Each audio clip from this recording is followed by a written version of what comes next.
Plot வாங்க போனேன் ஆனால் கன்ஃபியூஸ் ஆகி வந்தேன்.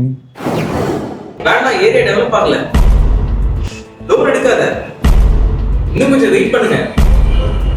இது உங்க லைஃபா இல்ல பப்ளிக் ஒப்பீனியன் போலா? நீங்க பிளாட் வாங்குறதுன்னு வந்தா உங்க ஃப்ரெண்ட்ஸ், ரிலேட்டிவ்ஸ், ஆபீஸ் கலீக்ஸ் எல்லாரும் ஃப்ரீ அட்வைஸ் கொடுக்குற எக்ஸ்பர்ட்ஸா மாறிடுவாங்க. ஆனா ஃபைனல் டிசிஷன் எடுக்க போறது நீங்க தான். டெவலப் ஆகுற ஏரியால லேண்ட் வாங்கினா ஏர்லி ஸ்டேஜ்ல பிரைஸ் கம்மியா இருக்கும். டெவலப்மெண்ட் நடக்க நடக்க டிமாண்ட் இன்க்ரீஸ் ஆகும். நிறைய பேர் சொல்லுவாங்க லோன் எடுத்து பிளாட் வாங்குறது ரிஸ்கின்னு. ஆனா ரியல் ரிஸ்க் என்ன தெரியுமா? தெரியுமா டாக்குமெண்ட்ஸ் எல்லாம் செக் பண்ணாம வாங்குறது தான். நீங்க பிளாட் வாங்குறதுக்கு முன்னாடி approval, road access, flood risk எல்லாம் செக் பண்ணுங்க. நான் உங்க வரதன், 10 வருஷமா ரியல் எஸ்டேட் டெவலப்பரா இருக்கேன். இந்த மாதிரி யூஸ்ஃபுல்லான ரியல் எஸ்டேட் டிப்ஸ்க்கு நம்ம வரதா சோர்சிங் பேஜை ஃபாலோ பண்ணிக்கோங்க.